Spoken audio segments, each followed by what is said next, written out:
आज की वीडियो में मैं आपको एमएस एक्सेल में ग्राफ्स एंड चार्ट्स कैसे बनाते हैं ये बताऊंगी। वीडियो पसंद आए तो मेरी वीडियो को लाइक करें, शेयर करें और मेरे चैनल को सब्सक्राइब करें। सब्सक्राइब के पास वाले बेल आइकन को भी प्रेस कर देना ताकि मेरी हर न्यू वीडियो सबसे पहले आप तक पहुंचे। So let's get started.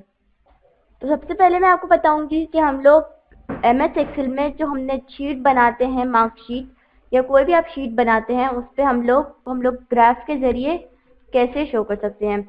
सबसे पहले हम लोग इन सब चीज़ों को सेलेक्ट करेंगे।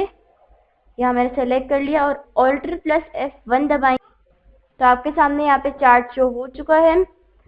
अब आपकी मर्जी है, आपको इस चार्ट को कहीं पर भी रखना है तो वहाँ पे भी रख सकते हैं। बाद अगर आप चाह रहे हैं कि आपका जितना भी मटेरियल है वो सब एक पाई चार्ट के जरिए शो हो तो आप फिर से इन सबको सेलेक्ट करेंगे और इसके बाद इंसर्ट के ऑप्शन पे जाके पाई वाले ऑप्शन पे जाएंगे और इसको क्लिक करेंगे तो यहाँ पे पाई चार्ट के जरिए आपका शो हो जाएगा। इसके बाद अगर आप चाहते हैं कि आपका लाइन ग्राफ के जरिए शो हो तो आप फिर से सारी चीज़ें सेलेक्ट करेंगे और फिर इंसर्ट पे जाके लाइन वाले ऑप्शन पे जाएंगे और क्लिक करेंगे तो यहाँ पे लाइन ग्राफ के जरिए सब कुछ शो होगा।